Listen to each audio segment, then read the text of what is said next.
Girls like you should be grateful rich people even look at you. The words hung in the air like poison. Savannah's hands trembled as she gripped the dish rag, her knuckles white. The entire diner had gone silent. Even the jukebox seemed to hold its breath. In the corner booth, a leather-clad figure slowly rose to his feet, and for the first time in her 24 years, Savannah Blake realized that sometimes salvation comes from the most unexpected places. Before we dive into this incredible story, please hit that subscribe button and stick with me until the very end. Drop a comment telling me what city you're watching from. I love seeing how far these stories travel.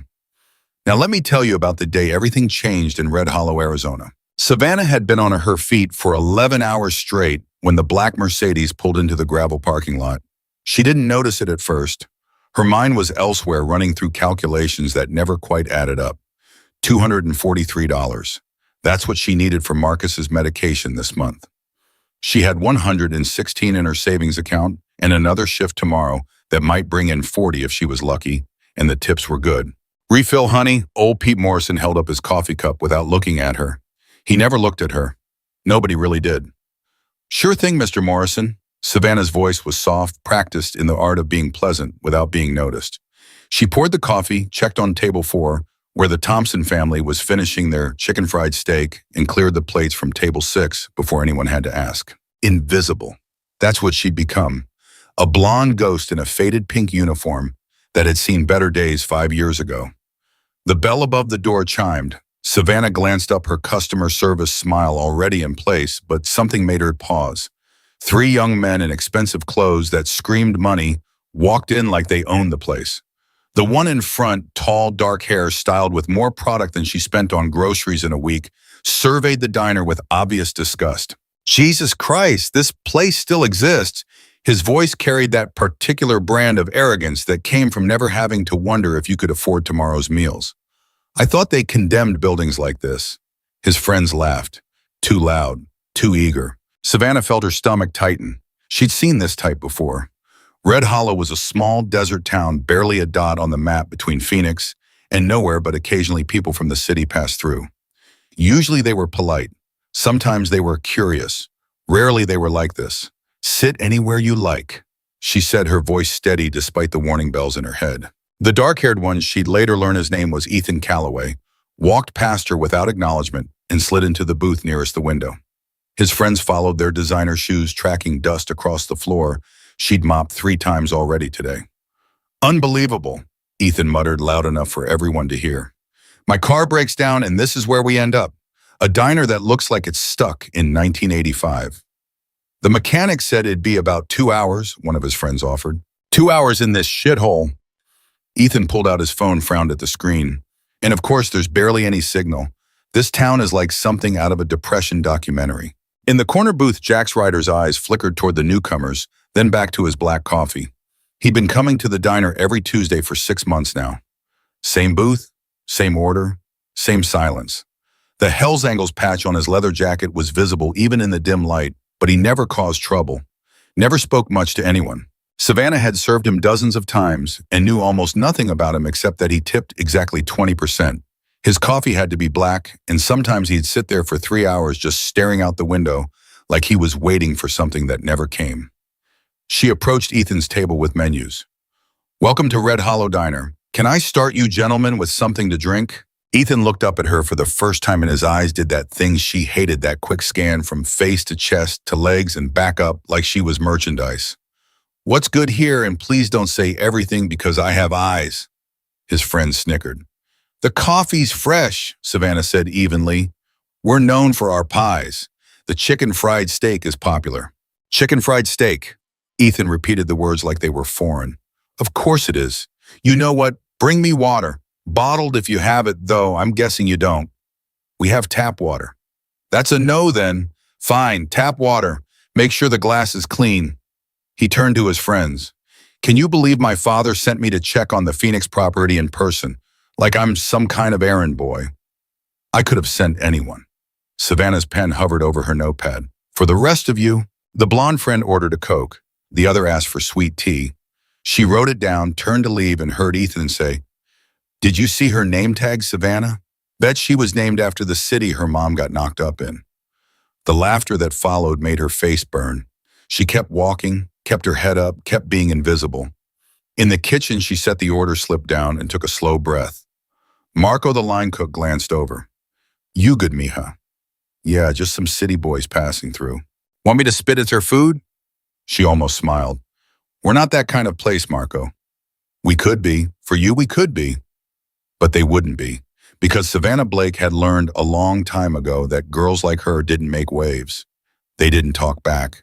They smiled and served and collected their tips and went home to count pills and worry about utility bills. She brought the drinks out, set them down carefully. Ethan didn't say thank you. You ready to order? She asked. Give us a few minutes. Ethan waved her away like she was a fly. Then as she started to turn, he added, actually, wait, I have a question. Savannah turned back. Yes, sir. Do people actually live here like permanently? Or is this one of those towns where everyone's just passing through on their way to actual civilization? His friends watched her waiting for the show. People live here, Savannah said quietly. Born and raised, most of them. God, that's depressing. Ethan leaned back in the booth. What do you even do here? I mean, besides serve food to people like me who got unlucky enough to break down nearby. We live our lives same as anyone. But like, why there's nothing here? No culture, no opportunities, no future. Look at you, you're what, mid-20s, and you're serving coffee in a diner that probably pays minimum wage. Don't you want more?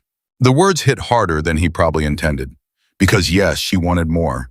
She wanted Marcus to be healthy. She wanted to finish the nursing program she'd had to drop out of. She wanted to not wake up at 3 a.m. calculating whether she could afford both rent and groceries. But she said none of that. I'm happy where I am, she lied. Sure you are, Ethan grinned. That's what everyone says when they've given up. You know what, I respect the honesty. Some people are just made not to serve. It's not a bad thing. Society needs waitresses just like it needs garbage men. Someone's got to do the work nobody else wants.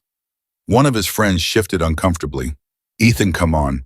What, I'm being real. Look at her. She knows I'm right. Don't you, Savannah from the city her mom got knocked up in? The diner had gone quiet again. Savannah felt every eye on her. Old Pete Morrison stared into his coffee. The Thompson family suddenly became very interested in their plates. Even the truckers at the counter seemed to tense up. I'll give you a few more minutes with the menu. Savannah managed her voice barely above a whisper. She turned and walked toward the kitchen, her vision blurring. She would not cry. She would not give him that satisfaction. She pushed through the swinging door and stood there breathing hard, her hands shaking. Marco looked up from the grill. What happened? Nothing, just nothing. But it wasn't nothing. It was every humiliation she'd ever swallowed, every insult she'd smiled through, every moment she'd made herself smaller so someone else could feel bigger. It was her entire life compressed into one rich boy's casual cruelty. I need a minute, she said. Take 5, I'll cover. Savannah walked to the back door, pushed it open, stepped into the desert heat. The sun was starting to set, painting the sky in shades of orange and purple that tourists paid money to photograph. She leaned against the wall and closed her eyes. Inside, she heard raised voices. She went back in her break, cut short by instinct. When she pushed through the kitchen door, she saw Ethan standing at his table holding up his water glass. This is disgusting, he announced to the entire diner. There's something floating in it. Do you people even know how to wash dishes here? Savannah approached quickly. I'm so sorry. Let me get you a fresh... I don't want a fresh glass from the same dirty sink. Ethan's voice got louder. I want to know how a place like this stays in business when you can't even serve clean water. This is a health code violation. Sir, I apologize. Let me... He tilted the glass and water splashed across the table, some of it hitting Savannah's uniform. His friends looked away. Everyone in the diner looked away. Oops, Ethan said flatly. Better clean that up. That's what you're good at, right? Savannah stood frozen water dripping from her apron. In her peripheral vision, she saw movement. The corner booth, Jax Ryder was standing up. He didn't rush, didn't storm over. He just walked each step deliberate, his boots heavy on the old linoleum floor. He stopped next to Ethan's table and stood there silent, his presence filling the space like a storm cloud. Ethan looked up, irritation crossing his features. Can I help you? Jax's voice was low, controlled. Apologize to her. Excuse me. You heard me. Apologize. Ethan laughed, but it sounded forced. Who the hell are you? Her boyfriend? Some local tough guy who's going to defend the damsel in distress. I'm someone who knows the difference between a man and a spoiled child throwing a tantrum. Jax's eyes never left Ethan's face. Apologize now. Ethan stood up, trying to match Jax's height and failing by 3 inches. You know what, fuck you, and fuck this town. This whole place is a joke. Look at your jacket. Hell's angles. He pronounced it mockingly. Ooh, so scary. You're what some washed-up biker trying to play hero. You think that patch means anything. You're just another loser stuck in a nowhere town pretending to be dangerous. The temperature in the room seemed to drop. Jax didn't respond, didn't need to, because outside the sound of motorcycle engines suddenly roared to life. One, then another, then a dozen. Ethan's confident smile faltered. The door opened. A massive biker with a gray beard walked in, his Hell's Angles patch identical to Jax's. Then another and another. They didn't speak, didn't threaten. They just filed in quietly and stood along the walls, their arms crossed, their faces impassive. 12 bikers, all watching. Ethan's face went pale. You can't, this is assault, intimidation. I'll call the cops. Go ahead, Jax said quietly. Sheriff Davis is probably finishing his coffee at the counter right now. Hey, Davis, you seeing any assault here? An older man in civilian clothes sitting at the counter turned around. He wore a badge on his belt. Not seeing anything illegal, Jax, just some folks standing around. That's not against the law. Ethan looked around wildly. His friends had shrunk back in the booth trying to disappear. This is insane. You people are insane. Apologize, Jax repeated, his voice even softer now, which somehow made it more terrifying. I'm not, Ethan stammered. Fine. I'm sorry. Okay, I'm sorry I spilled water. I'm sorry I was rude. Are we done here? Not to me, Jax said, to her. Ethan turned to Savannah, his face red with humiliation and rage. I apologize, he forced out through clenched teeth. Savannah didn't know what to say, didn't know what to do. She just stood there, her uniform still damp, her heart pounding. Jax stepped closer to Ethan, close enough that only the people nearby could hear. You think money makes you powerful. You think having things means you're worth something. But I've met men who had nothing but still stood taller than you ever will. That woman you just humiliated. She works 2 jobs to pay for her brother's medical care. She serves food with a smile, even when customers like you treat her like dirt. She's tougher than you'll ever be. Ethan's jaw worked. I know a lot of things. Jax's voice dropped even lower. I know your car is going to take 3 hours to fix, not 2. I know you're going to sit here and wait because there's nowhere else to go. And I know that if you say one more word to her, one single word, you're going to find out why even bad men respect the Hell's Angles. The silence stretched out. Finally, Ethan grabbed his jacket. Come on, he muttered to his friends. We'll wait outside. No, Jax said simply. Ethan froze. What'll? You'll stay here. You'll order food. You'll eat it. You'll pay. You'll tip 20%. And you'll do it all without saying another word except please and thank you. That's how this works. For a moment, it looked like Ethan might argue, but then he saw the faces around him, the bikers, the sheriff, even his own friends who were avoiding his eyes, and he sat back down. Jax turned to Savannah. You okay? She nodded, not trusting her voice. Good. He walked back to his corner booth and sat down like nothing had happened. The other bikers filed out as quietly as they'd come. The engines roared to life and then faded into the distance. The diner slowly returned to normal. Conversations resumed. Forks clinked against plates. Savannah realized she was still standing there, frozen. Marco poked his head out from the kitchen. You good, mija? Yeah, she whispered. I'm good. But she wasn't good. She was shaking. Not from fear, from something else entirely. Something she couldn't name. For the first time in her life, someone had stood up for her. Not because they wanted something, not because they had to, just because it was right. She looked over at Jax. He was staring out the window again, his coffee untouched, like the last 5 minutes hadn't happened. Who was he really? Savannah took Ethan's order in silence. He asked for the chicken fried steak, his voice barely audible. Said please like the word hurt coming out. His friends ordered too, everyone suddenly very polite, very quiet. When she brought the food, Ethan didn't look at her, didn't speak, just ate quickly like he wanted to be anywhere else. The mechanic called an hour later. The car was ready. Ethan paid the bill, left exactly 20%, and walked out without a word. His friends followed. Through the window, Savannah watched the black Mercedes pull away, kicking up dust. Only then did she realize she'd been holding her breath. The rest of her shift passed in a blur. Customers came and went. She smiled and served and collected tips. But her mind kept returning to that moment, to Jack standing up, to the bikers filling the diner, to the look on Ethan's face when he realized his money meant nothing here. When her shift finally ended at 9 p.m., Savannah untied her apron and walked to Jax's booth. He was still there, his coffee long since cold. "Thank you," she said quietly. He looked up at her, really looked at her maybe for the first time. His eyes were gray like storm clouds, and there was something in them she couldn't read. Sadness, maybe, or recognition. "You don't have to thank me." "Yes, I do. What you did, I didn't do anything." His voice was firm, but not unkind. "I just reminded everyone what basic human decency looks like." "Still, thank you." He nodded once. "You getting home safe?" "I walk. It's only a mile.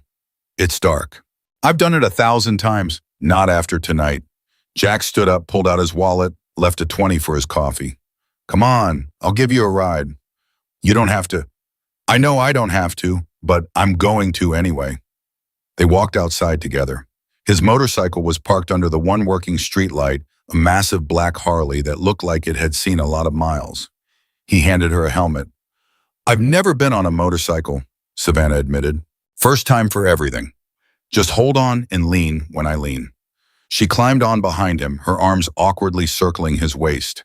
The engine roared to life, and then they were moving the desert night rushing past them. It was terrifying and exhilarating, and nothing like she'd expected. He knew where she lived without asking. Somehow that didn't surprise her anymore. When they pulled up to her small house, really more of a trailer, with delusions of grandeur, Savannah climbed off and handed him the helmet. "How did you know?" she asked. "About Marcus, about the medical bills." Jax was quiet for a long moment. Then he said, "I know what it's like to fight for someone you love." "Who are you really?" "Just a guy who made a promise a long time ago." "What promise?" But he was already turning the motorcycle around, already leaving. She watched his taillights disappear into the darkness and wondered if she'd imagined the entire thing. Inside, Marcus was asleep on the couch, his breathing labored even with the oxygen tank beside him. 17 years old and already fighting battles no teenager should face. Savannah pulled a blanket over him, kissed his forehead, and collapsed into her own bed. She didn't sleep. Her mind wouldn't stop replaying the day. Ethan's cruelty, Jax's intervention. The way everyone in that diner had finally seen her as more than just a waitress. What she didn't know, what she couldn't know yet, was that someone had been filming. A customer in the back booth, their phone pointed toward the confrontation, capturing every word. By morning, that video would be uploaded. By noon, it would have 1,000 views. By evening, 100,000. And by the end of the week, Savannah Blake's life would never be the same again. But that night in her tiny house in Red Hollow, Arizona, she just lay there in the dark and wondered what it meant when a stranger knew your story before you told it. When someone fought for you without being asked. When for just a moment you felt like, maybe, just maybe, you mattered. In his own house across town, Jax Ryder sat in the darkness and stared at an old photograph. A wildfire. 3 people pulled from the flames, a younger version of himself in marine dress blues, accepting a commendation he didn't want. He'd made a promise that day, to check on the survivors, to make sure they were okay, to protect them if they ever needed it. He'd kept that promise for 6 years without anyone knowing. Tomorrow the world would know everything. But tonight he allowed himself to hope that maybe, just maybe, he'd finally done enough. Savannah's phone started buzzing at 6:30 in the morning. She ignored it. Probably a spam call. Marcus needed his morning medication and she needed to get to the diner by 7 for the breakfast rush. The phone buzzed again and again. "Answer it," Marcus croaked from the couch, his voice rough. "It's been going off for 10 minutes. She picked it up. 12 missed calls, 23 text messages. Most from numbers she didn't recognize. Her hands went cold. "Marcus, did something happen? Did I miss a bill? Is it the hospital?" "I don't know, just check." The first text message made her stomach drop. It was from Jenny Martinez, a girl she'd gone to high school with and hadn't spoken to in 3 years. OMG, is this really you? You're famous, famous. Savannah's finger trembled as she opened the next message. This one from her old nursing school advisor. Savannah, I just saw the video. I'm so proud of you. Call me when you can. Video. What video? The next text had a link. She clicked it, and her phone screen filled with a shaky recording of the diner. She watched herself standing there, water dripping from her uniform. Watched Ethan's face twisted with contempt. Heard his voice say, "Girls like you should be grateful rich people even look at you." Then Jax stood up. The video had been viewed 467,000 times in less than 12 hours. "Oh God," Savannah whispered. "What is it?" Marcus tried to sit up, but his breathing got worse. She rushed over, helped him with the oxygen mask. "Nothing, it's nothing, just some video from yesterday." But it wasn't nothing. Her phone wouldn't stop buzzing. More texts, more calls. Someone had tagged her workplace. Someone else had found her Facebook page from 2019 and shared it. The comments were flooding in. "This waitress is a queen for staying so calm. That biker is a legend. Who is he? Ethan Calloway is trash. His daddy owns Calloway Properties. Time to boycott. She deserves better than working in that dump. Someone start a GoFundMe." Savannah sat down hard on the floor, her vision blurred. This couldn't be happening. She was nobody. She was invisible. That's how it was supposed to work. Savannah, Marcus's voice was muffled behind the mask. "You okay?" "I don't know." The phone rang again, this time a number she recognized. Her boss, Linda. "Hello? Savannah, honey, where are you?" Linda sounded frantic. "We've got news trucks outside, actual news trucks, and people keep calling, asking about you." "What the hell happened yesterday?" There was this guy and Jax and..." "Get down here. Now, we need to figure this out." The line went dead. Savannah looked at Marcus. "I have to go to work." "What's going on?" "I don't know yet." She was already grabbing her shoes, her keys, her bag. "Take your meds. I'll call you in an hour." "Savannah, I'll be fine, I promise." But as she drove her 15-year-old Honda toward the diner, she didn't feel fine. She felt like the ground was shifting underneath her, like reality had tilted sideways when she wasn't looking. The parking lot confirmed her worst fears. 2 news vans, a cluster of people with cameras. Someone spotted her car and started pointing. "That's her. That's the waitress." Savannah almost turned around, almost drove away and kept driving until she hit California. But she didn't. She parked, got out, and walked toward the diner with her head down. "Miss Blake, Channel 7 News. Can we get a statement?" "Savannah, how did it feel when those bikers defended you? Do you know the identity of the man in the leather jacket?" She pushed through without answering, her heart hammering. Inside the diner, it was chaos, every booth filled. People standing by the door, Linda behind the counter looking like she'd aged 5 years overnight. "There you are." Linda grabbed her arm. "Back office, now." They squeezed through the crowd. Someone tried to take Savannah's picture. A woman asked for her autograph. It was surreal. In the office, Linda shut the door and leaned against it. "Okay, talk. What happened with Ethan Calloway?" "He was just some rich guy passing through. He was rude, really rude. And Jackson, he made him apologize." "Jax Ryder. You know him." Linda's expression shifted. "Everyone knows Jax, or they know of him. He doesn't talk much, but people talk about him. There are stories." "What kind of stories?" "The kind that don't get told in polite company."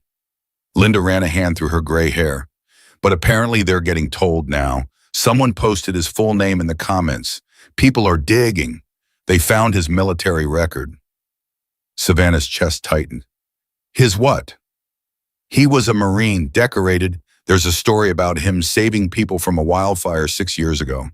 3 people, a mother and her 2 kids. Linda's eyes went sharp. "Savannah, where were you 6 years ago?" The room tilted. 6 years ago, the fire. She'd been 17, trapped in her aunt's house with Marcus when the wildfire swept through Red Hollow. She barely remembered what happened. Just smoke and heat and terror. And then waking up in the hospital with burns on her arms and Marcus unconscious beside her.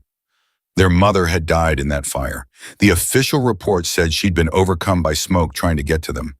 But someone had pulled them out. Someone in uniform. She'd never known who.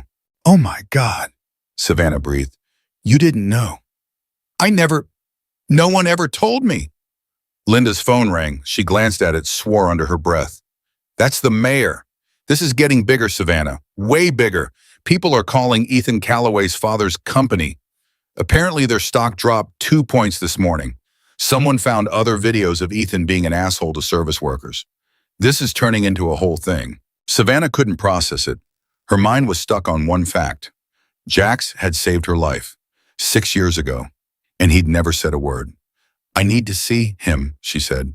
Who Jax? Good luck. No one knows where he lives. He's like a ghost. He comes here every Tuesday. It's Wednesday. Savannah checked her watch. 7:45 a.m. She had to work, had to deal with the news crews and the sudden fame and the reality that her entire life had been uploaded to the internet without her permission. But first, she had to find Jax. I'm taking my break, she told Linda. You just got here. 15 minutes, please. Linda sighed. Fine, but then you're working the breakfast rush and you're going to smile for those cameras whether you like it or not. This might be the best thing that ever happened to this diner. Savannah walked back out through the crowd, ignoring the questions, the cameras, the attention.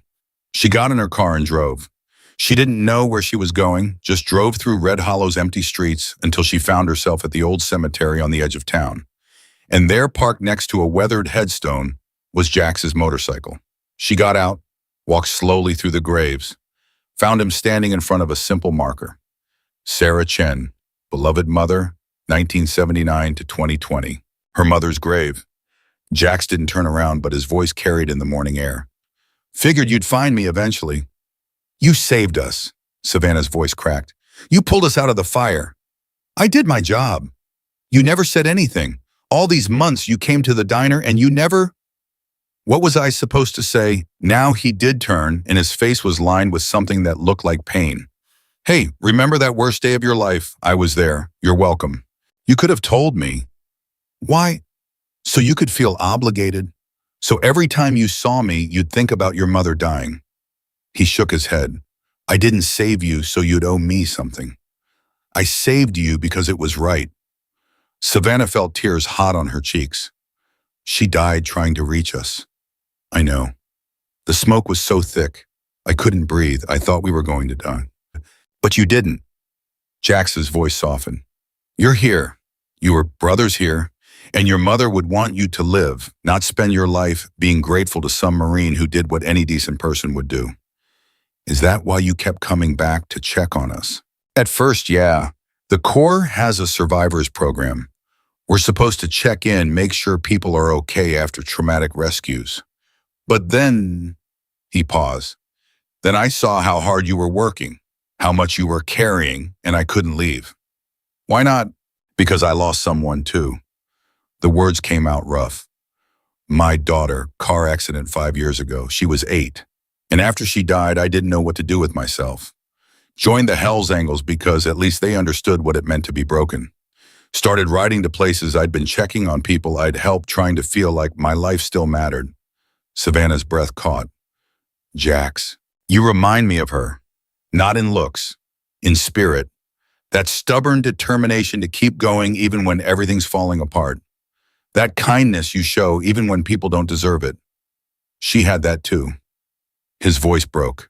And yesterday when that entitled piece of shit was hurting you, I saw my daughter. Saw every kid who gets kicked by the world and told to smile about it. I couldn't let it happen again. The silence stretched between them, above a hawk circled in the desert sky behind. The video's everywhere, Savannah finally said. People know who you are now. They're calling you a hero. I'm not a hero. I'm just tired of watching good people get destroyed by bad ones. The news wants to interview me. Linda says it could help the diner. Jax studied her face. What do you want? I don't know. Damn. The honesty felt like relief. I never wanted attention. I just wanted to survive, to take care of Marcus, to make it through another day. And now I'm terrified because what if this changes things? What if I can't just be invisible anymore? Invisibility is a cage, Savannah. Trust me, I've been invisible for 5 years and it doesn't save you. It just makes you disappear. Her phone buzzed again. Another text, another call, another stranger wanting a piece of her story. I should get back, she said quietly. Yeah. She started to walk away, then stopped. Jax, thank you for yesterday, for 6 years ago, for everything. Don't thank me. Just live. That's all I want. For you to actually live instead of just surviving. Savannah drove back to the diner with tears streaming down her face. But they weren't sad tears anymore. They were something else. Something that felt almost like hope. The news crews were still there. The crowd had grown. When she walked in, people actually applauded. It was the strangest thing she'd ever experienced. Linda put her to work immediately. Table after table. People who'd driven from Phoenix just to meet the waitress from the video. Some left ridiculous tips. A businessman from Scottsdale left $200 on a $12 breakfast. For your brother's medication, he said simply. A woman from California handed her a business card. I run a nonprofit that helps service workers get nursing degrees. Call me, we'd love to sponsor you. An elderly veteran shook her hand. That Marine you work with, he's good people. We don't forget our own. By noon, Savannah's feet ached and her mind was spinning. She'd made more in tips that morning than she usually made in a week. The diner had run out of pie. Linda was laughing, actually laughing for the first time in years. But then the door opened and everything stopped. Ethan Calloway walked in. The entire diner went silent. Someone gasped. A man in the corner stood up, his hand reaching for his phone. Ethan looked different. His expensive clothes were rumpled, his hair was a mess, and his eyes were red like he hadn't slept. He walked straight to Savannah. She froze her order pad, gripped tight. I need to talk to you, he said. I'm working. Please, the word sounded foreign in his mouth. 5 minutes. That's all I'm asking. Linda appeared beside them. You've got some nerve showing your face here, boy. I know, but I need to. Ethan looked around at all the hostile faces. I need to apologize. Properly. Not because some bikers made me, but because I was wrong. Savannah didn't know what to say, didn't know what to feel. Booth in the back, she finally managed. 5 minutes. They sat across from each other. Ethan's hands shook as he folded them on the table. I've been getting death threats, he said. My father's company is losing millions. My friends won't talk to me. Someone threw a brick through my apartment window with a note that said, karma. And you know what? I deserve all of it. Why are you here? Because sorry isn't enough. Because I need you to know that I'm not usually... I mean, I am, but I didn't... He stopped, took a breath. My whole life I've been told that money makes you better, that having things means you're worth more. My father built an empire on that idea, and I believed it. God help me, I believed it. And now I've seen what believing that does to people. I've seen the videos people are posting. Other service workers I've been cruel to. Valets, baristas, anyone who couldn't fight back. And I realize I've been a monster. Tears filled his eyes. I'm 26 years old, and I've never had to face consequences for anything. Until yesterday. Savannah wanted to hate him, wanted to feel nothing, but she saw something in his face that looked almost human. What do you want from me? She asked. Nothing. I don't deserve anything from you. I just wanted you to hear me say it face to face without cameras or bikers or anyone forcing me. I'm sorry for what I said, for how I treated you, for being the kind of person who thinks cruelty is entertaining. Okay. I accept your apology. Now leave. Ethan stood up slowly. For what it's worth, I'm leaving Phoenix, going to work for a nonprofit in Guatemala my mother used to support before she died. Maybe if I spend some time being the one who has nothing, I'll learn what actually matters. Maybe. He turned to go, then looked back. The biker. Jax. Is he here? No. If you see him, tell him he was right. Money doesn't make a man powerful. The way he treats people does. I'll remember that. Ethan walked out. The diner erupted in whispers. Savannah sat there processing. She didn't forgive him, not really, but she understood something now. Cruelty often came from emptiness, and emptiness could change if someone was brave enough to face it. Her phone rang. Marcus. Hey, what's wrong? Nothing's wrong. His voice sounded stronger than it had in months. Savannah, someone just called. From the hospital. They saw the video. They want to talk about Marcus's treatment, Something about a clinical trial they're running. No cost. Savannah's heart stopped. What? They said people have been calling all morning asking how to help. Donations, offers. One of the doctors saw it and realized Marcus fits the criteria for their new study. They're sending someone tomorrow to explain. She couldn't speak, couldn't breathe. Savannah, you there? I'm here. Is this real? Is this actually happening? I think so. She hung up and sat there in the booth shaking. One day, one video, one moment of standing up had changed everything. Linda appeared with coffee. You okay, honey? I don't know, maybe. Yes. Good, because there's someone else here to see you. Savannah looked up. A woman in a professional suit stood by the door, her expression warm. Savannah Blake, I'm Rebecca Morrison from the American Diner Foundation.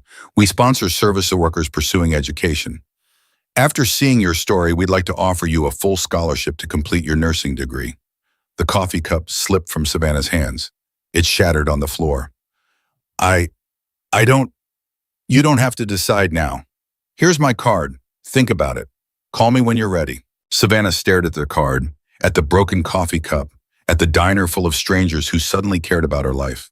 That night after her shift ended, she drove to the cemetery again. Jax wasn't there, but she knelt by her mother's grave anyway. I don't know if you can hear me, she whispered. But things are changing, Mom, really changing. And I'm scared, because what if I'm not ready? What if I can't handle it? The wind picked up, carrying desert dust across the headstones. But I'm going to try, for Marcus, for you, for me. She drove home. Marcus was asleep, his breathing easier with the new medication someone had donated. She sat beside him and watched him breathe, each inhale a small miracle. Her phone buzzed one more time, a message from an unknown number. You did good today. Keep going.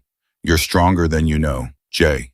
Savannah smiled, closed her eyes, and for the first time in 6 years, she let herself believe that maybe the universe wasn't entirely cruel, that maybe sometimes good things happen to people who'd only known struggle, that maybe her mother's death hadn't been for nothing if it led to this moment. She didn't know that tomorrow would bring more reporters, more opportunities, more people wanting pieces of her story. She didn't know that Ethan Calloway's public apology video would go viral, or that his father's company would announce a new initiative supporting service workers.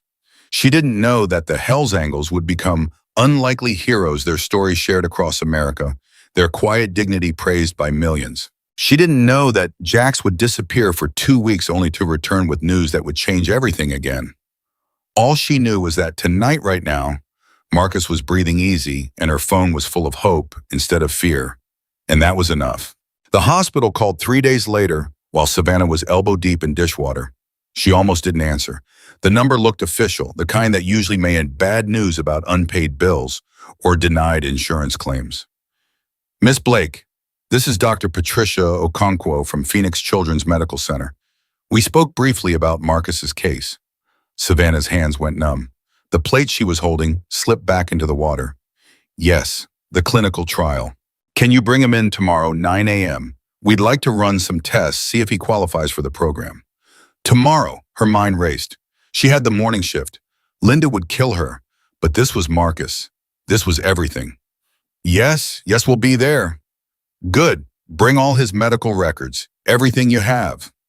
The line went dead. Savannah stood there dripping soap suds on the floor until Linda yelled at her to get back to work. That night, she barely slept. Marcus was excited, more animated than she'd seen him in months, talking about what it would be like to breathe normally again, to play basketball, to go to college without worrying about oxygen tanks and emergency inhalers. What if they say no, he asked around midnight, his voice small in the darkness. Then we keep fighting, like we always do. I'm tired of fighting, Savannah. The words hit her like a physical blow. Marcus never complained, never admitted weakness. Hearing it now made something crack inside her chest. I know, baby, I know. But tomorrow might change everything. Or it might not. She wanted to promise him it would work out, wanted to lock in and say everything would be fine. But she'd learned a long time ago that empty promises hurt more than hard truths. Yeah, she said quietly. Or it might not. But we have to try. They drove to Phoenix in the pre-dawn darkness. Marcus dozing in the passenger seat with his oxygen tank wedged between his feet. The city emerged from the desert like a mirage, all glass and steel and impossible brightness. The hospital was massive. Savannah had been there before, but always through the emergency entrance, always in crisis mode. This time they walked through the main doors like normal people, like people who belonged. Dr. Okonkwo was a tall woman with kind eyes and quick hands. She examined Marcus thoroughly, asking questions, taking notes, occasionally murmuring to the nurse beside her. "His lung function is at 42%, she said finally. "That's low, but not too low. The inflammation patterns suggest he'd respond well to the new therapy we're testing." "So he qualifies." Savannah's voice shook. "He qualifies. But Savannah, I need you to understand what this means. It's experimental. We've had good results in early trials, but there are risks, side effects, no guarantees." "What kind of side effects?" "Nausea, fatigue, possible liver stress. We'd monitor him closely, but the first few weeks would be rough." Marcus spoke up from the examination table. "Rougher than not being able to breathe." Dr. Okonkwo smiled. "Fair point. Here's what I'm proposing. We start the treatment next week. Marcus would need to stay here for the first 72 hours so we can monitor his initial response. After that, outpatient visits twice a week for 3 months. How much does it cost?" The question came out before Savannah could stop it. "Nothing. The trial is fully funded, and thanks to your viral moment, we've actually received additional donations specifically designated for Marcus's care. Whatever isn't covered by the study, the donor fund will handle." Savannah felt dizzy. "I don't understand." "People saw your story. They wanted to help, so they did." Dr. Okonkwo touched her shoulder gently. "Sometimes the world surprises you." They left the hospital with appointment cards and instruction sheets and a fragile, terrifying hope. Marcus was quiet in the car, staring out the window at the city passing by. "You okay?" Savannah asked. "What if it works?" "Then you get better." "No, I mean, what if it works and I don't know how to be normal anymore? I've been sick for so long. What if I don't remember how to be the kid I was before?" Savannah's throat tightened. "Then you figure out how to be the kid you are now. Healthy version. You don't have to be who you were. You just have to be who you want to become." "You sound like a greeting card." "Shut up and take your meds." He laughed. Actually laughed. The sound was so rare and precious that Savannah had to pull over because her eyes blurred with tears. "I'm sorry," she whispered. "I'm sorry I couldn't fix this sooner. I'm sorry you had to suffer while I worked minimum wage jobs and couldn't afford the care you needed." "Savannah, stop. This isn't your fault. None of it is." Marcus's voice was fierce. "You're 24, and you've been my parent since you were 18. You kept me alive. You kept us both alive. If this works, it's because you never gave up." They sat there on the side of the highway, cars rushing past, and cried together. Not sad tears, relief tears. The kind that came when you'd been holding your breath for 6 years and finally remembered how to exhale. When they got back to Red Hollow, the diner was packed. Again, it had been like this for days.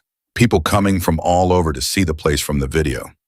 Linda had hired 2 extra waitresses and was talking about expanding the kitchen. "There you are," Linda said when Savannah walked in. "How did it go?" "He starts treatment next week." Linda pulled her into a hug that smelled like coffee and flour. "Thank God. Thank God." Savannah worked her shift in a daze. The customers were different now. They looked at her, really looked at her, asked how she was doing, left tips that made her want to cry. A woman from New Mexico gave her a $50 bill and said, "My daughter works retail. She gets treated like dirt every day. Thank you for showing her that people like us matter." Around 3 p.m., the door opened and Sheriff Davis walked in. But he wasn't alone. 2 men in suits followed him, their faces serious. "Savannah Blake?" one of them asked. Her stomach dropped. "Yes." "I'm Agent Morrison, FBI. This is Agent Chen. We need to ask you some questions about Ethan Calloway." The diner went quiet, every eye on her. Again. "What about him? Can we speak privately?" Linda pointed to the back office. Savannah followed the agents, her heart hammering. Sheriff Davis came too, his expression unreadable. Agent Morrison closed the door. "We're investigating Calloway Properties for fraud, tax evasion, and labor violations. The video you were in triggered a flood of complaints from workers at their construction sites. We need your statement about your interaction with Ethan Calloway." I already told everyone what happened. It's on video. We know, but we need an official statement, and we need to know if he or anyone associated with him has contacted you since the incident. Savannah thought about Ethan's visit, his apology. He came here 3 days ago. He apologized. The agents exchanged glances. Did he threaten you? Offer you money to keep quiet? No, he just said he was sorry, that he was leaving Phoenix. Leaving for where? Guatemala, some nonprofit his mother used to support. Agent Chen wrote quickly.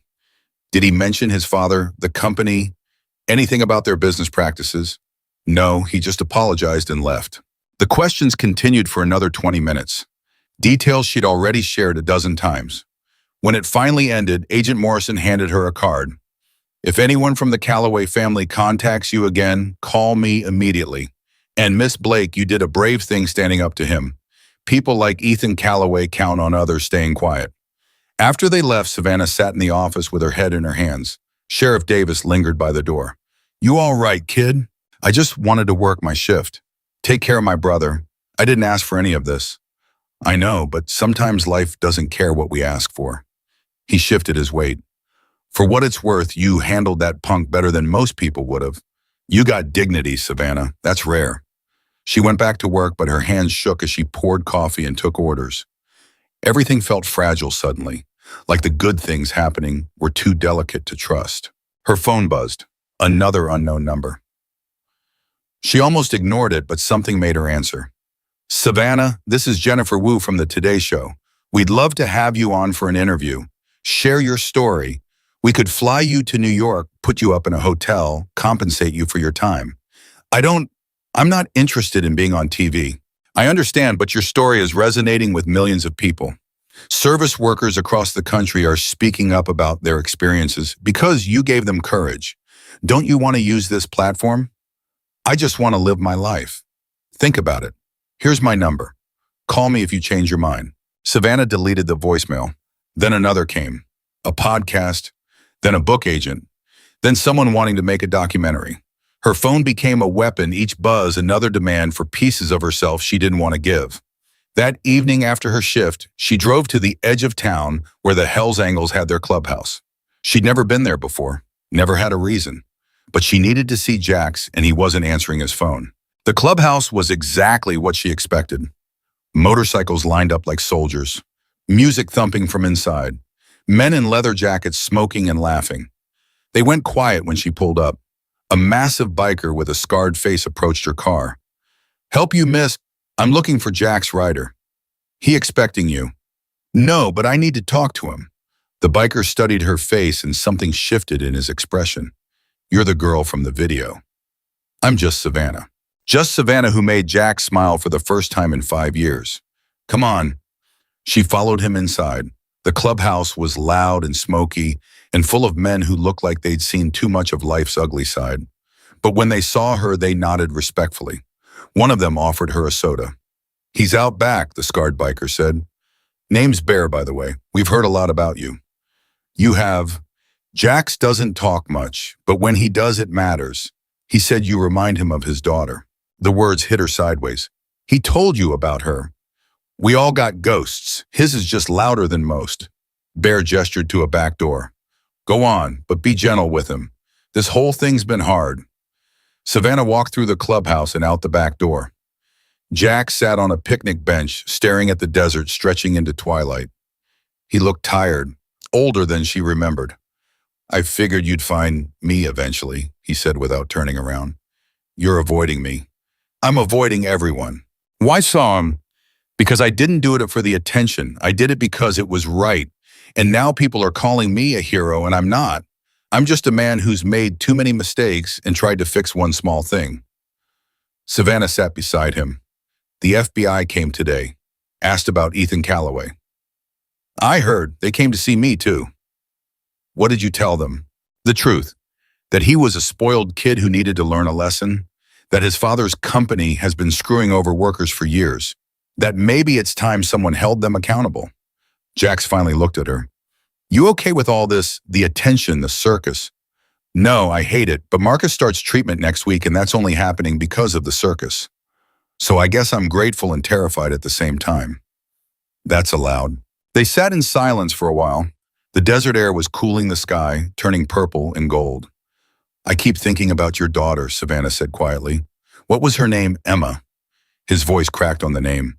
Emma Rose. She loved butterflies and chocolate ice cream and terrible jokes. She'd have been 13 now. I'm sorry. Me too. Jax's hands clenched. I wasn't there when she died. I was deployed. Her mother called me, told me Emma was gone, and I was 8,000 miles away, unable to do anything but scream into the phone. I came home to a funeral and a divorce and a hole in my life that never closed. Is that why you saved us, because you couldn't save her? Maybe. I don't know anymore. After Emma died, I did a lot of stupid things. Drank too much, picked fights, got kicked out of the Marines with a general discharge because I couldn't follow orders without her to come home to. The Hells Angels took me in when I had nothing left, gave me a purpose, and checking on you and Marcus became part of that purpose. Thank you, Savannah whispered, for not giving up, on yourself or on us. Jax's phone buzzed. He glanced at it and his expression changed. You need to see this. He handed her the phone. A news article. The headline made her stomach drop. Ethan Calloway hospitalized after apparent suicide attempt. She read quickly. Ethan had overdosed on pills. He was stable but critical. The article mentioned the viral video, the FBI investigation, his father's company collapsing. It painted him as a victim of internet mob justice. Oh God, Savannah breathed. This isn't your fault, Jax said immediately. Isn't it? I let them film. I let the video spread. I didn't stop any of it. You didn't do anything wrong. He made his choices. He treated people like garbage for years. One moment of consequences didn't drive him to this. His whole life did. But Savannah felt sick. She thought about Ethan's face when he apologized. The genuine shame she'd seen there. Had she misjudged it? Had he been falling apart and she'd missed it? Her phone rang. The FBI agent. Miss Blake, have you seen the news? Yes. We need you to know that our investigation is ongoing. Ethan Calloway's actions tonight don't change the evidence we've gathered against his father's company. But the media is going to try to make this about you. About the video. Don't engage with them. Let us handle it. Is he going to be okay? He's alive, that's all I can tell you. Savannah hung up and sat there trembling. Jax put his arm around her shoulders, a gesture that felt paternal and safe. You didn't cause this, he repeated. Pull it back to me. Didn't cause this. Again. I didn't cause this. Keep saying it until you believe it. They stayed there until the stars came out. Inside the clubhouse, someone started playing guitar. The sound drifted out, melancholy and beautiful. What happens now? Savannah asked. Now, you go home. Take care of Marcus. Start your nursing program. Live the life your mother died trying to give you. What about you? I keep writing. Keep checking on people. Keep trying to be the man Emma would have been proud of. Jax stood up, held out his hand. Come on, I'll follow you home. Make sure you get there safe. They walked back through the clubhouse. The bikers called out goodbyes. Bear gave her a hug that lifted her off her feet. You're family now, he said. Anyone messes with you, they mess with all of us. The words should have scared her. Instead, they felt like armor. Jax followed her car all the way to her house, his motorcycle headlights steady in her rearview mirror. When she pulled into the driveway, he waited until she was inside before driving away. Marcus was awake watching TV. Where were you? Just needed to clear my head. Did you hear about Ethan Calloway? Yeah. People online are blaming you, saying you destroyed his life. Savannah sat down heavily. I know. It's bullshit. He destroyed his own life by being an asshole. You just refused to let him get away with it. Marcus, no, listen to me. You've spent your whole life making yourself smaller so other people could feel bigger. And the one time you stood up for yourself, even accidentally, the one time you let someone defend you, people want to make you the villain. Screw that. Screw all of them. His passion startled her. Marcus never got angry, never raised his voice. You're my hero, Savannah. You always have been. And if Ethan Calloway can't handle facing the consequences of his own actions, that's on him, not you. She hugged him tight, this fierce little brother, who'd become wise beyond his years through suffering. That night, lying in bed, Savannah stared at the ceiling and thought about responsibility, about the weight of being seen, about how visibility could save you and destroy you in the same breath. Her phone buzzed one more time, a text from Jax. Emma used to say that butterflies had to struggle out of their cocoons to make their wings strong enough to fly. If someone helped them out too early, they'd never fly at all. You're in the struggle right now, but you're going to fly. I believe that. Savannah saved the message. Read it 3 more times, let the words settle into her bones. Tomorrow, Marcus would start his journey toward health. Tomorrow, she'd face the news about Ethan and the judgment of strangers. Tomorrow, she'd decide whether to accept the nursing scholarship or stay invisible in Red Hollow.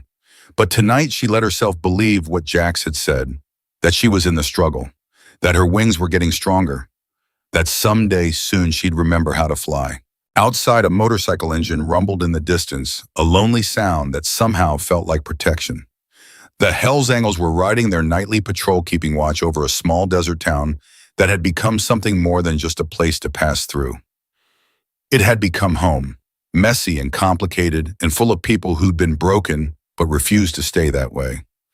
And Savannah Blake, invisible waitress turned accidental symbol, closed her eyes and dreamed of butterflies. The hate mail started arriving on Thursday. Savannah found the first envelope taped to the diner's front door when she came in for the morning shift. No postage, just her name scrawled in angry red marker.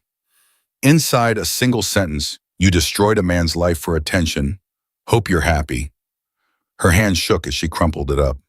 Linda saw her face and took the letter without asking, read it, and threw it in the trash. Ignore it. Some people can't stand watching others get ahead. But more came.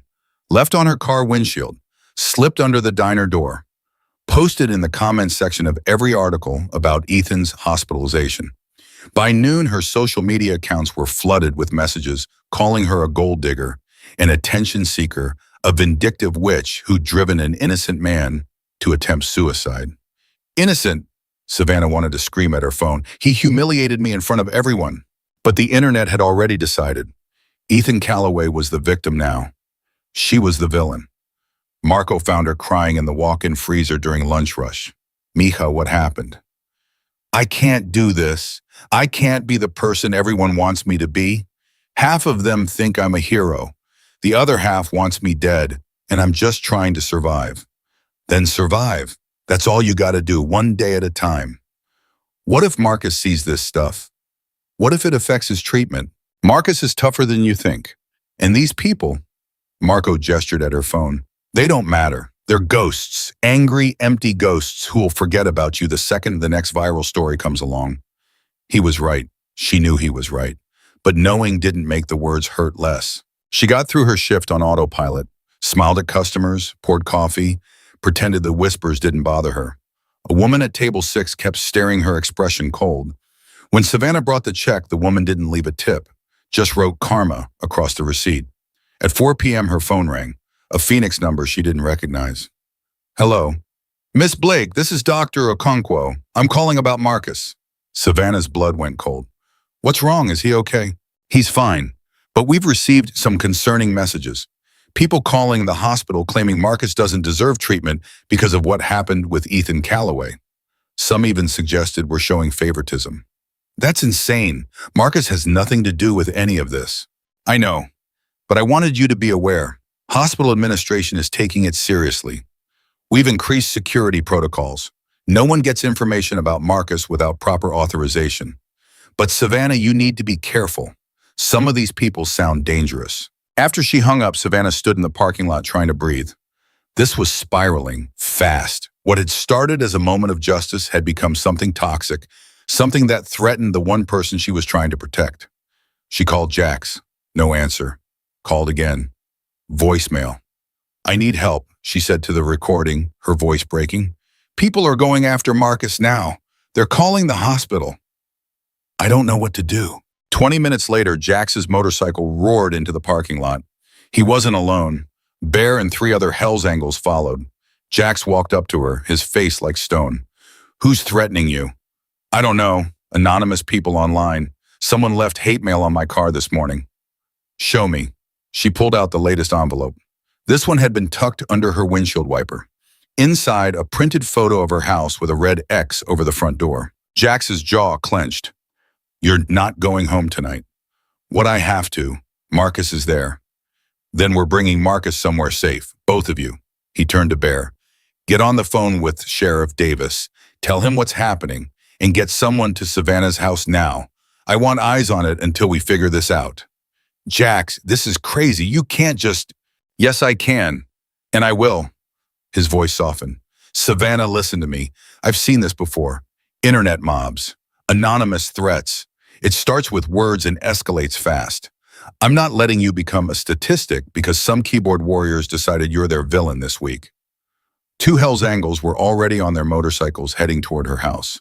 Savannah felt reality tilting again, but this time it wasn't hope lifting her up. It was fear dragging her down. I should call Marcus, warn him. Already done, Bear said, holding up his phone. Kid's smart. He locked the doors and closed the curtains. We got a guy there in 5 minutes. They drove in a convoy to Savannah's house, 3 motorcycles flanking her Honda like a protective barrier. When they arrived, a young biker named Reaper was standing on her porch, arms crossed, scanning the street. Marcus opened the door before Savannah could use her key. His face was pale but determined. I'm fine, nobody came. Pack a bag, Jax said. You're both staying at the clubhouse tonight. The Hell's Angels clubhouse.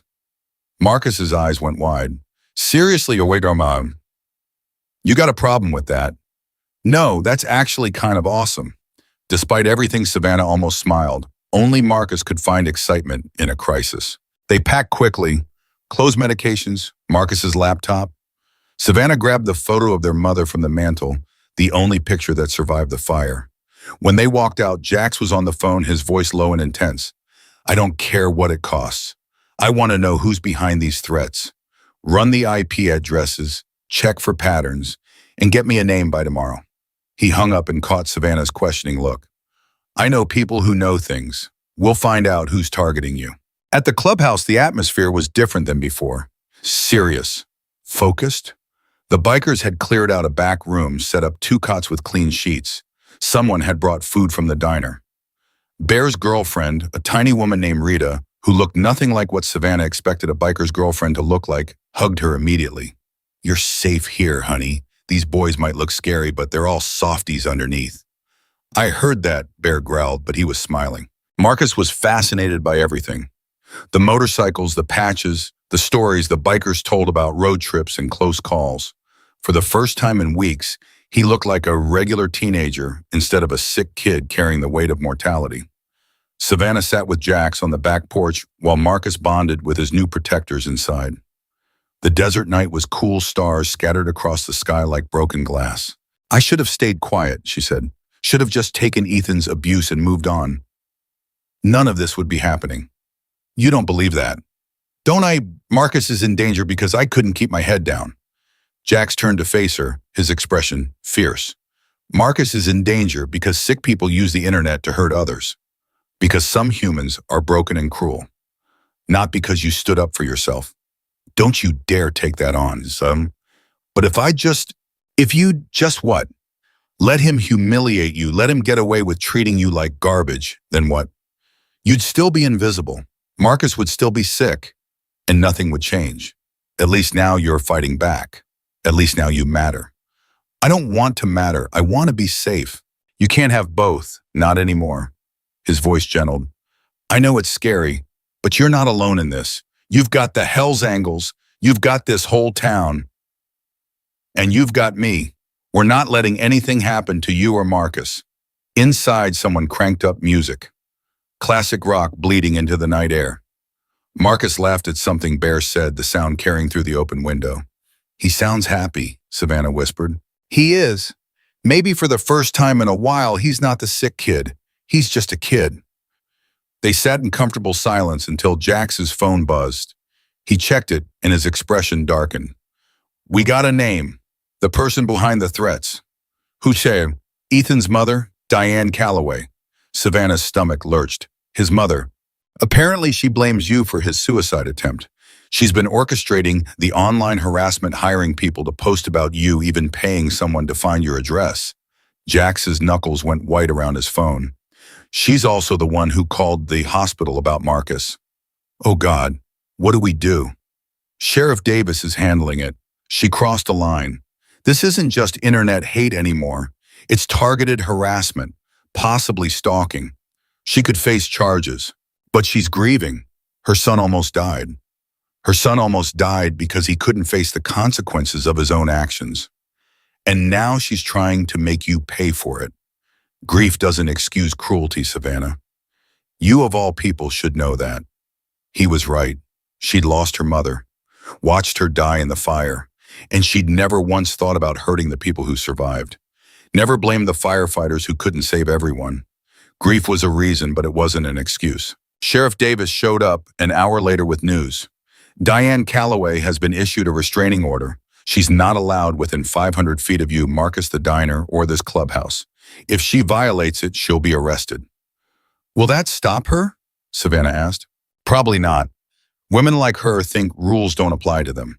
But it's a start, and the FBI is very interested in her involvement with her husband's business. Turns out she wasn't just a trophy wife, she was the CFO. Knew about the fraud, the labor violations, all of it. The pieces clicked together. Diane wasn't just defending her son, she was protecting herself. And Savannah had become the scapegoat for their entire family's collapse. I want to go see Ethan, Savannah said suddenly. Everyone stared at her. That's a terrible idea, Jax said flatly. Maybe, but he apologized to me once. Face to face, he was genuine. I need to know if that was real or if I misjudged everything. Savannah, I need to do this, Jax, for me, to understand what I'm actually fighting against. Sheriff Davis shook his head. He's still in the hospital, under psychiatric evaluation. They're not letting visitors. Can you get me in? Why would I do that? Because I think Ethan might talk to me, tell the truth about his mother, about what really drove him to swallow those pills, and that truth might help both of us. The silence stretched. Finally, Davis sighed. I'll make some calls, but if this goes sideways, it's on you. 2 days later, Savannah stood outside Ethan Calloway's hospital room with her heart in her throat. A police officer was stationed at the door. Inside, machines beeped rhythmically. Sheriff Davis had pulled strings called in favors and somehow made this happen. 15 minutes, the officer said, and we're watching. Savannah pushed open the door. Ethan lay in the bed looking smaller than she remembered. His wrists were bandaged, his face was hollow. When he saw her, something like shame crossed his features. You came, he whispered. I did. Why? Because I need to know if your apology was real, or if you're like your mother blaming me for your own choices. Ethan closed his eyes. It was real. Everything I said was real. But real doesn't fix what I broke. What happened, Ethan? The truth. The truth is, I grew up thinking money made me invincible. And when that video went viral, when the world saw me for what I really was, I couldn't handle it. My father's company collapsed. My friends abandoned me. Even my mother looked at me with disgust. Not because I hurt you, but because I got caught. His voice cracked. So I took pills. A lot of pills. And I wanted to die because I couldn't face being ordinary. You're not ordinary. You're human, flawed and scared and capable of change. My mother doesn't think so. She thinks I'm weak. She said if I wasn't strong enough to handle backlash, I deserved what I got. Can you believe that, my own mother? Savannah felt a chill. She's been harassing me, sending threats. Ethan's eyes snapped open. What? She's trying to destroy me, blame me for your suicide attempt. She even went after my brother. Jesus Christ. Ethan struggled to sit up. I didn't know. She told me you were giving interviews making money off my pain. She said you were enjoying this. I've turned down every interview, every book deal, every opportunity to profit from what happened. All I wanted was for my brother to get medical care. And he did. He's getting treatment. He starts next week. Something shifted in Ethan's face. Relief, maybe?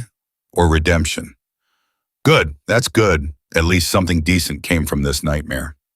Your mother needs to stop, Ethan. She's escalating. Sheriff Davis issued a restraining order, but I don't think she cares. She doesn't. She never did. My mother only cares about control, about winning. She's the one who taught me that people were tools to be used. He reached for the call button. I'll tell the police everything. About her involvement in the company fraud, about how she manipulated me my whole life, about the harassment, all of it. Why, she's your mother. And you were just a waitress trying to survive. We both got dealt bad hands. Difference is you handled yours with dignity. I handled mine like a coward. He pressed the button. Time to grow up. Finally. When Savannah left the hospital, Sheriff Davis was waiting in the hallway. He asking for a lawyer. He's asking to make a statement against his mother. Davis whistled low. That'll blow the FBI case wide open. Diane Calloway is going down hard. Good. Savannah drove back to Red Hollow with her hands steady on the wheel. Something had shifted. She wasn't running anymore. Wasn't hiding. She was facing it everything head on, and it felt terrifying and powerful in equal measure. At the clubhouse, Marcus was helping Bear rebuild a carburetor, his hands covered in grease, his face lit up with concentration. When he saw Savannah, he grinned. Look what I learned. I see that. You're covered in motor oil. It's awesome. Jax appeared from inside. How'd it go? Ethan's cooperating, testifying against his mother. This might actually end soon. Or it might get worse before it gets better. Diane Calloway doesn't strike me as the type to go down quietly. He was right. That night, Diane released a statement through her lawyer claiming Savannah had coerced her son, that the video was staged, that the entire situation was a conspiracy to destroy the Calloway family name. The statement went viral immediately. Savannah's phone exploded again, but this time something different happened. Other people started coming forward. Service workers who'd been abused by the Calloways, construction workers who'd been cheated, former employees who'd been threatened into silence. The floodgates opened, and suddenly Diane's narrative crumbled under the weight of evidence. By the end of the week, both Diane and her husband were facing federal charges. Ethan was in rehabilitation working through his demons, and Savannah was back at the diner pouring coffee and taking orders like always. Except nothing was like always anymore. The nursing scholarship acceptance letter arrived on Saturday. Full tuition, living stipend, everything she'd ever wanted handed to her on paper. Marcus read it over her shoulder. You're going to say yes, right? I don't know. What about you? Your treatment? I'll be fine. Savannah, you've put your life on hold for me for 6 years. Take the damn scholarship.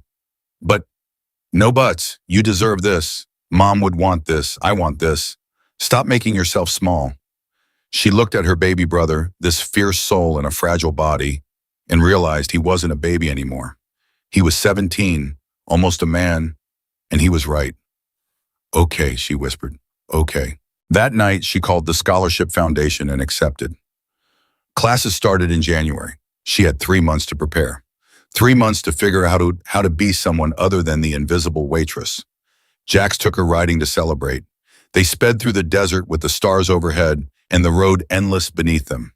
When they stopped at a cliff overlooking Red Hollow, the town spread below like a constellation of lights. Savannah finally let herself feel it. Hope. Real, solid, unshakable hope. You did it, Jax said. You survived the worst and came out standing. We're not done yet. The trial, Diane, the media circus. But you're still standing. That's what matters. She looked at him, this broken man who'd put himself back together by protecting others, and understood something fundamental. Healing wasn't linear, wasn't clean. It was messy and painful and required falling apart and rebuilding over and over. But it was possible. She was living proof. Thank you, she said, for everything. Don't thank me yet. You've still got a long road ahead. I know, but at least now I'm not walking it alone. They rode back to the clubhouse where Marcus was beating Bear at poker and the other bikers were placing bets, where Rita was making enchiladas and the music was too loud and the laughter was real, where for the first time in 6 years, Savannah Blake felt like she belonged. The fight wasn't over. Diane Calloway's legal team was preparing their defense. The media would keep dissecting every moment. The internet would move on to the next viral story, but leave scars behind. But Savannah was ready. She had Marcus getting stronger every day. She had a future in nursing school. She had a town that had claimed her as their own. And she had the Hells Angels, these rough men with soft hearts who taught her that family wasn't always blood. Sometimes it was chosen. Sometimes it was earned. Sometimes it showed up on motorcycles and stayed. Marcus's first treatment session was scheduled for the following Monday at 8 a.m. Savannah barely slept the night before, her mind running through every possible outcome. What if his body rejected the medication? What if the side effects were worse than the disease? What if this was their one shot and it failed? 7 a.m. her phone rang. Sheriff Davis. Turn on the news, Channel 5. She fumbled for the remote. The morning anchor's face filled the screen, serious and urgent. Breaking news this morning. Diane Calloway, wife of real estate mogul Richard Calloway, was arrested late last night attempting to flee the country. Federal agents intercepted her at a private airfield in Scottsdale with over $2 million in cash in falsified passports for herself and her husband. Savannah's hand went to her mouth. The screen showed footage of Diane in handcuffs, her perfectly styled hair disheveled, her face twisted with rage as agents led her to a waiting vehicle. Additionally, Richard Calloway was taken into custody at their Phoenix estate. Both face multiple federal charges, including fraud, conspiracy, money laundering, and in Diane's case, witness intimidation and cyber stalking. Marcus appeared in the doorway, already dressed for the hospital. Is that the woman who threatened us? Yeah, they got her. Good. His voice was flat, emotionless. Then his face crumpled. I was scared, Savannah. Really scared. I didn't want to tell you, but I kept thinking, what if she came here? What if she hurt you because of me? Savannah pulled him into a hug. She can't hurt anyone now. It's over. Is it though people like her always find a way?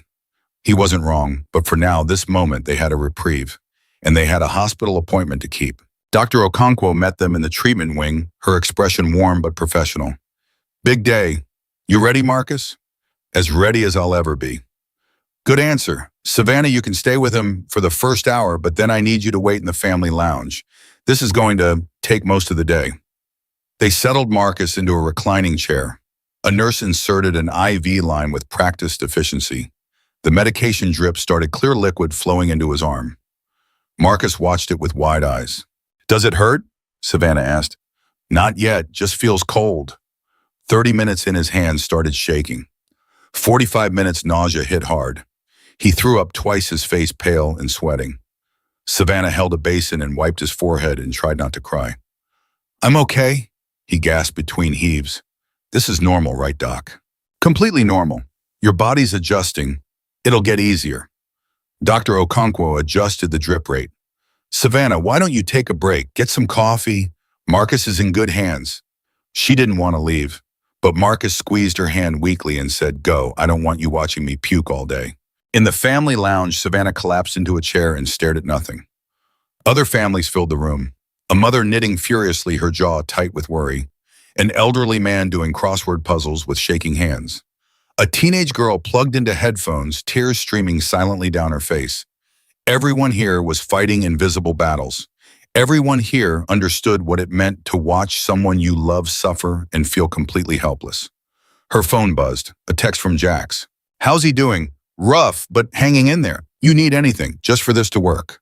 3 dots appeared, disappeared, appeared again. Finally, it will. Marcus is a fighter. He gets that from you. The words steadied her. She bought terrible hospital coffee and a sandwich she couldn't eat and waited. Hours crawled by. At 2 p.m., Dr. Okonkwo emerged. He's done with today's infusion. Resting now. We're keeping him overnight for observation, but his vitals are strong. He tolerated it better than most. Can I see him? Of course. Marcus was asleep in a hospital bed, an oxygen cannula in his nose, monitors beeping softly. But his color looked better. His breathing seemed easier. Or maybe Savannah was imagining it because she needed to see improvement. She sat beside him and took his hand. His fingers curled around hers instinctively, even in sleep. You're going to be okay, she whispered. You have to be. That night, she slept in the chair beside his bed. Nurses came and went, checking vitals, adjusting medications. Around 3 a.m., Marcus woke up. Savannah, I'm here. I had a dream about Mom. She was standing in a field of sunflowers. She looked happy. Savannah's throat tightened. Yeah. She said to tell you to stop carrying her grief, that it wasn't yours to carry. Marcus, I know it was just a dream, but it felt real, like she was really there. His voice was thick with emotion. Do you think she'd be proud of us? I think she'd be amazed by you, how strong you are, how you never gave up. I wanted to so many times, but you wouldn't let me, because you're worth fighting for. He fell back asleep, holding her hand. Savannah sat in the darkness and thought about their mother, about the woman who'd run into a burning house trying to save her children, about sacrifice and love and the weight of survival. Maybe Marcus was right. Maybe she'd been carrying grief that wasn't hers.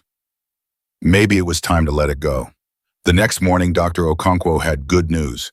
His lung function improved by 3% overnight. It's small, but it's significant. His body's responding. 3%, Savannah's voice shook. That's good.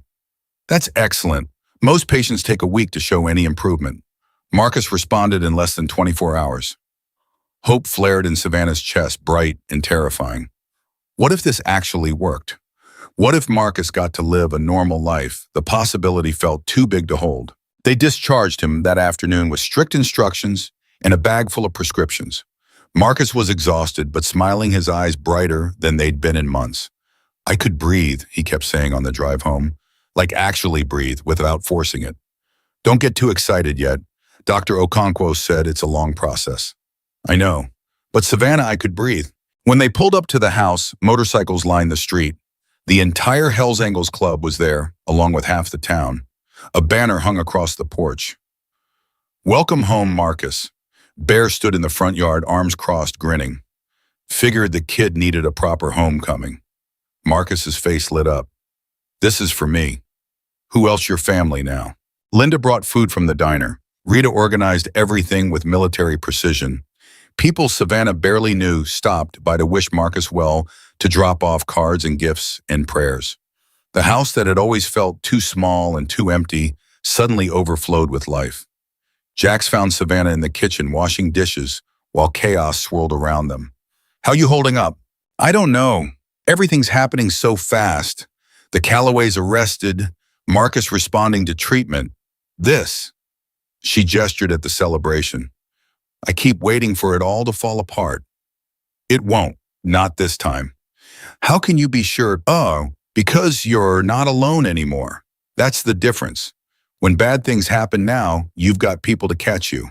The truth of it hit her hard. She wasn't invisible anymore. Wasn't fighting by herself. Somewhere along the way, she'd built a family without realizing it. The party lasted until dark. When everyone finally left, Marcus crashed on the couch, still smiling in his sleep. Savannah covered him with a blanket and stood there watching him breathe each inhale and exhale, a small miracle. Her phone buzzed, an email from the nursing program, her class schedule, required textbooks, orientation date, reality settling in. In 3 months, she'd be a student again, building a future that didn't revolve around survival. The thought terrified and exhilarated her in equal measure. Over the next 2 weeks, Marcus continued treatment. Each session got easier. His lung function crept up slowly but steadily. 5%, 7%, 10%. Dr. Okonkwo was cautiously optimistic, which in doctor speak meant borderline miraculous. The Callaway trial dominated the news. Ethan testified against his parents, his voice steady and clear, laying out years of abuse and manipulation. Diane's lawyer tried to paint her as a devoted mother protecting her son. The jury didn't buy it. Neither did the judge. 48 hours later, the verdict came down. Richard Callaway, guilty on all counts. Diane Callaway, guilty on all counts. Combined sentences totaling 60 years. Savannah watched the news coverage with Jax beside her. When the judge read the sentence, she felt nothing. No satisfaction, no vindication, just exhaustion. You okay, Jax asked. I thought I'd feel different, like this would fix something, but it just feels empty. That's because revenge doesn't heal anything. It just closes a chapter. You've still got to write the next one. What if I don't know how? Then you figure it out, same as you've been doing it all along. A week before Christmas, Savannah worked her last shift at the diner. Linda had thrown a surprise party. The regulars brought gifts. Old Pete Morrison even tipped 20% for the first time in 30 years. You've been a good egg, Savannah, he said gruffly. Make something of yourself. I will, I promise. Linda pulled her aside, tears in her eyes. You saved this place, you know. After that video, we've been packed every day. I hired 3 new servers. Business is better than it's been in 20 years. And it's because of you. It wasn't me. It was just circumstances. No, honey. It was you, your dignity, your grace, the way you treated everyone with kindness, even when they didn't deserve it. That's what people saw. That's what mattered. Savannah hugged her tight, this woman who'd given her a job when no one else would, who'd been patient through every emergency and crisis. Thank you for everything. Go be a nurse. Save some lives. Just don't forget about us. Never. That night, the Hells Angels threw a going-away party at the clubhouse. Not goodbye, they insisted. Just see you later, because Savannah would be back for holidays and breaks and whenever she needed reminding of where she came from. Bear gave her a leather jacket with her name stitched on it. Honorary member, he said, for the girl who taught a bunch of rough bikers that protecting people is still worth something. Rita gave her a care package for college. Instant ramen energy drinks and a framed photo of all of them together. So you remember you've got a family waiting. Jax gave her a key to my house. If you ever need somewhere quiet to study or just escape, it's yours. I can't accept this. You can and you will. Consider it payment for reminding me why I'm still here. She wanted to argue, wanted to refuse, but his expression was so sincere, so raw, that she just pocketed the key and whispered thank you. Marcus was thriving.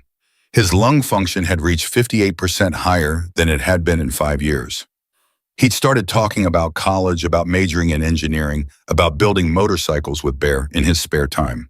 Watching him dream again was the greatest gift Savannah had ever received. On Christmas morning, they visited their mother's grave together. The desert air was cold, the sky impossibly blue. I'm going to college, Mom, Marcus said to the headstone. Full ride scholarship to Arizona State, engineering program. Can you believe it? Savannah smiled. She can believe it. She always knew you were brilliant. Savannah got into nursing school. She's going to save lives, just like someone saved ours. They stood there in comfortable silence, two survivors who'd learned to carry their grief without letting it destroy them. Who'd found family in unexpected places. Who'd discovered that sometimes the worst moments led to the best transformations. Jax appeared from behind a nearby memorial carrying 3 coffees. Figured you might be here. You following us now? Always, that's what family does. He handed them the cups. I wanted to show you something. He led them to a small granite bench near their mother's grave. Fresh installation, the stone still shining new. An inscription read, in memory of Sarah Chen, who taught her children that love means running into the fire. Savannah's vision blurred. Jax, you didn't have to. Yeah, I did. She saved you by getting you out of that house before the flames got too bad. And you saved Marcus by never giving up. That deserves to be remembered. Marcus threw his arms around Jax, crying openly. Jax hugged him back. This man who'd lost his own daughter, but found purpose in protecting someone else's family. Thank you, Savannah managed, for everything, for saving us twice. 3 times if you count last Tuesday when I stopped Marcus from eating Bear's chili. That stuff could kill a horse. They laughed through tears, stood together at the grave of a woman who'd sacrificed everything so her children could live. And maybe that was the point. Maybe the best way to honor her wasn't to carry grief forever. It was to live fully, love fiercely, and never forget that sacrifice meant something. January came fast. Savannah packed her car with everything she owned, which wasn't much. Marcus rode shotgun, his oxygen tank finally retired permanently. Dr. Okonkwo had cleared him. Lung function at 62% and climbing. No more treatments needed. Just maintenance and hope. The entire town came to see her off. Linda cried. Bear gave her a motorcycle bell for luck. Rita made her promise to call every week.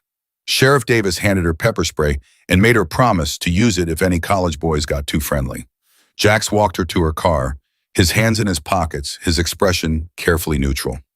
You're going to do great, he said. I'm terrified. Good. Means you care. Means it matters. What about you? What's next for the legendary Jax Ryder? Keep riding. Keep protecting. Keep trying to be the man my daughter thought I was. He pulled out a worn photograph. Emma, 8 years old, bright smile, missing front tooth. She wanted to be a doctor. Help people. Guess I'm living that dream through you now. No pressure or anything. You've survived everything life threw at you. Nursing school's going to be easy compared to the Red Hollow Diner breakfast rush. She laughed, hugged him hard. Thank you for teaching me that I matter. You always mattered. I just reminded you. Marcus hugged everyone, made promises to visit, got contact information from half the bikers who wanted updates on his engineering projects. When he finally climbed back in the car, his eyes were red, but his smile was real. "Ready?" Savannah asked. "Ready." They drove out of Red Hollow with the entire town waving. In the rearview mirror, Savannah watched the diner get smaller, the clubhouse disappear, the desert stretch out endlessly. She was leaving everything familiar, everything safe, heading toward a future she'd only dared dream about. Marcus turned up the radio, a classic rock song, the kind their mother used to love. They sang along badly, laughing, alive free. At the town limit, Savannah glanced at the mirror one last time. Jax stood beside his motorcycle watching them leave. He raised one hand in farewell. She did the same. Some people came into your life as strangers and left as heroes. Some saved you with grand gestures. Others saved you by simply refusing to let you disappear. Jax had done both. The road ahead was long and uncertain. Nursing school would be brutal. Money would be tight. Doubt would creep in on hard days.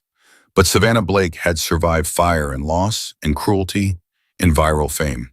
She'd stood up when staying down was easier. She'd fought for her brother when giving up was tempting. She'd been invisible. Then she'd been seen, and that changed everything. Marcus dozed as they hit the highway. The sun climbed higher, the desert gave way to mountains, then cities, then possibilities.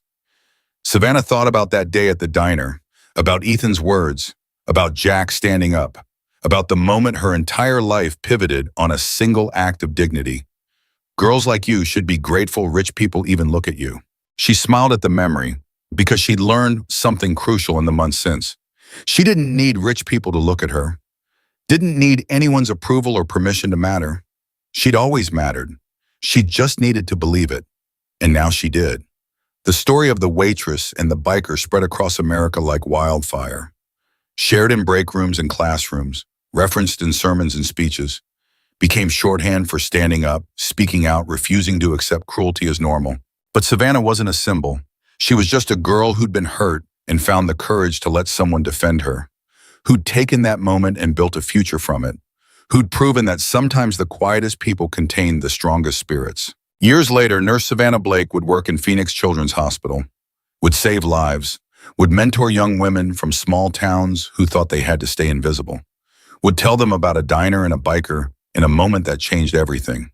And every Tuesday night, she'd drive back to Red Hollow, back to the diner where Linda still poured coffee, back to the clubhouse where the Hells Angels still gathered, back to Jax, who'd become the father she'd lost, the friend she'd needed, the reminder that good people still existed, back home. Because that's what Red Hollow had become, not a place to escape from, a place worth returning to, where people knew her story but loved her anyway, where invisible girls became visible, where broken bikers found redemption, where a community stood up when it mattered most. The rich boy who'd started it all got his own redemption. Ethan rebuilt his life in Guatemala working with the poor, learning humility through service. He wrote Savannah once, apologized again, thanked her for saving his life by not letting him hide from his mistakes. She wrote back, "We all deserve second chances. Use yours well." Some stories end with revenge, others with romance. This one ended with something rarer, with a woman standing tall because she'd finally learned her worth, with a brother breathing easy because strangers became family, with a town that protected its own, with bikers who proved that heroism wore leather jackets, with the simple truth that sometimes the loudest person in the room looks powerful until one quiet person finally stands up. And when they do, everything changes.